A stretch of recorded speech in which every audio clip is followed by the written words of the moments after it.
이번 영상은 한미약품 지주 임종윤 대표 물러난다 라고 되어 있습니다. 자, 임 대표가 한미약품 후계 구도를 주도해 왔으나 이번 퇴진 결정으로 후계 구도가 안개에 휩싸였다라고 되어 있습니다.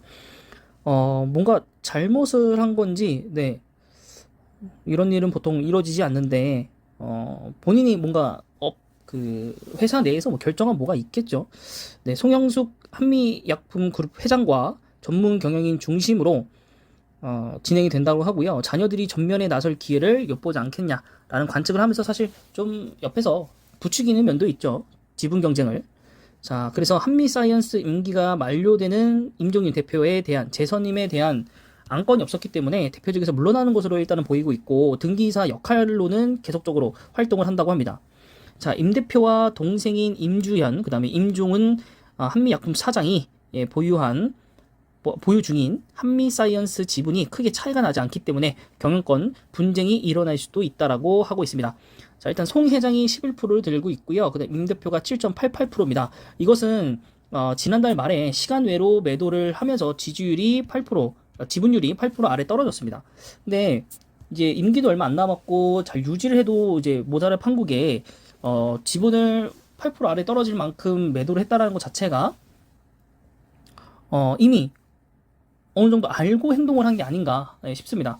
네, 그리고 이 밑에 있는 장려와 차남 같은 경우 8.82%, 그다음 8.4%이기 때문에 굉장히 큰 지분을 들고 있고, 여기 금민연금도 8.8% 상당 지분을 좀 들고 있습니다.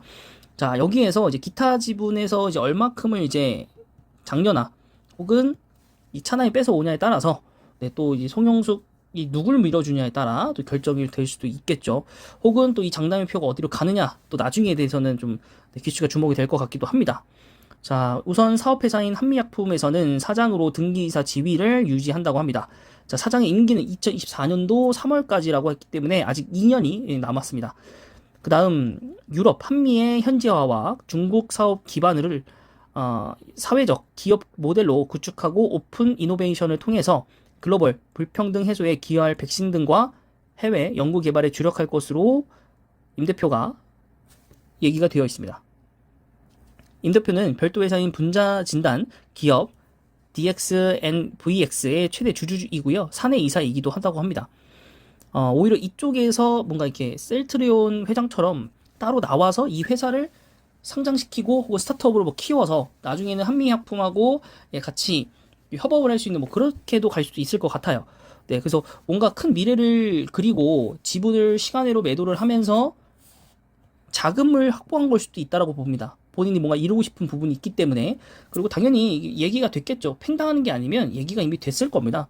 그러면 이 밑에 있는 장녀나 차남 둘 중에 한 명에게 지분이 갈 거라고 보는데, 아무래도 이 전문 경영이 중심으로 돌아가면서 확인을 좀 하겠죠. 장녀가 맞을 것인가, 차남이 맞을 것인가에 대해서 좀 경쟁을 할 것 같아요. 뭐 그렇다고 해서 이 둘이 뭐 한직할처럼 지분 경쟁이 날 것 같다, 뭐 이렇지는 않습니다. 왜냐면 이제 송영숙 회장에 대한 지분이 많기 때문에, 거기에 또 국민연금도 있고, 그래서 물론 뭐 송영숙 이 회장이 뭐 장녀한테 일단 간다고 치고 국민연금이 뭐 차남을 밀어준다 치면 사실 지분은 뭐 17%? 여기도 한 16, 17%? 예. 19%? 20%군요. 여기 한 20%, 여기 17% 되기 때문에 또 장남이 또 어딜 주느냐, 뭐 개인적으로 어딜 갖고 오느냐, 또 요 부분 때문에도 바뀔 수 있다라는 점.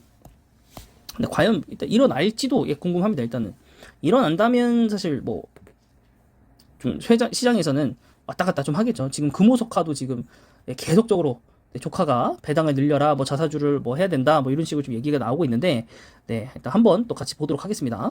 자, 우선 한미사이언스고요. 지주회사의 자격을 부여받았습니다. 근데 작년 7월부터 지속적으로 좀 하락을 해왔고, 사실 별로 좋은 상황은 아니네요. 근데 또 이게 또 지분권 경쟁으로 인해서 어떻게 될지 모르겠고, 근데 외국인은 반응이 없단 말이죠. 우선은. 그래서 송영숙 회장 단독 체제로 전환됐다라고 일단 공시는 좀 나왔고, 오늘 이후에 현직 사임하고 임주현 사내이사가 곧 자진 사임을 한다고 합니다. 그리고 뭐 지분권 경쟁은 날 것 같진 않아요. 이게 그 ESG 책임 경영을 실현하기 위해서 이런 결정들을 좀 했다라고 나와 있습니다. 이쪽 부분에서도 점수를 좀 받아야 되기 때문에 아무래도 그렇게 한 것 같고요. 4회 이사보다는 4내 이사가 많았기 때문에 이 부분을 좀 해소하고자라고 했던 것 같고요. 일단 지금까지 해오던 일은 변동 없이 계속적으로 한다라고 되어 있기 때문에 뭐 지분권 경쟁이 날 것 같지는 않습니다. 개인적으로는 안 날 것 같고, 영업이익이나 이런 것들이 작년에 비해서 굉장히 좋아졌고, 또 12월 16일에 무상증자 결정을 했고요. 0.02주. 그래서 이미 상장이 되고 난 후입니다. 네. 그다음에 뭐인가 여기 거래 중지된 경영에 참여 한미사이언스 대표. 네, 뭐 여기도 뭐 해외에 뭔가 준 것 같고요. 한미사이언스 자회사도 또 JVM이라는 회사가 또 있네요. 네, 그래서 요 정도 한번 보시면 될 것 같고요. 그다음에 사업회사인 이제 한미약품. 네, 한미약품 보시면은 한미약품 주가가 좀 올랐습니다.